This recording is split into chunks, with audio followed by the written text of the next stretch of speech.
रूस यूक्रेन युद्ध आए दिन नया मोड़ ले रहा है। दोनों देशों की ओर से एक दूसरे पर लगातार भीषण पलटवार जारी है।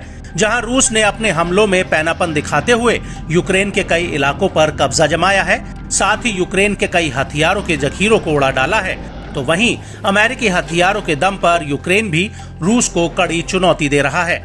यूक्रेन ड्रोन अटैक कर रूस को बड़ा झटका दे रहा है। दोनों ही देशों की ओर से जमीन और हवाई हमले जारी हैं। इस बीच जुबानी हमले भी खूब देखने को मिल रहे हैं। बीते दिनों रूस के रक्षा मंत्री ने दावा किया था कि यूक्रेन के अब तक 5 लाख से ज्यादा सैनिक मारे जा चुके हैं। इसके बाद यूक्रेनी राष्ट्रपति पर चौतरफा दबाव देखने को मिला है। यही वजह है कि ज़ेलेंस्की ने अब तक इस पर कोई प्रतिक्रिया नहीं दी है। इस बीच अमेरिकी न्यूज एजेंसी वॉशिंगटन पोस्ट ने सूत्रों का हवाला देते हुए बताया कि यूक्रेन के राष्ट्रपति ने रूस के साथ अपने संघर्ष में अपने देश के सैन्य नुकसान की असलियत के बारे में जानबूझकर जनता को धोखा दिया है। अखबार ने दावा किया कि ज़ेलेंस्की ने विवादों में घिरे मोबिलाइजेशन कैंपेन के बीच घबराहट दूर करने के लिए ऐसा किया।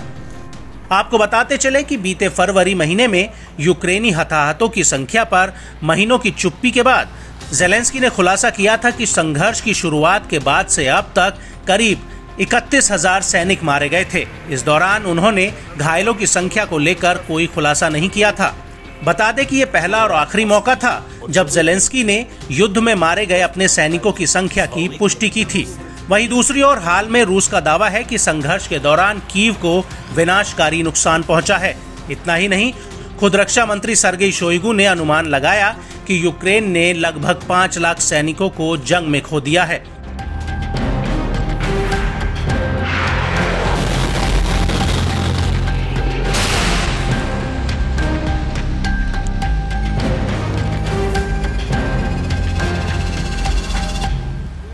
यूक्रेन ने रूस से लड़ने के लिए अपनी सेना में इजाफा करने के लिए पिछले साल आखिर में कई कड़े कदम उठाए थे।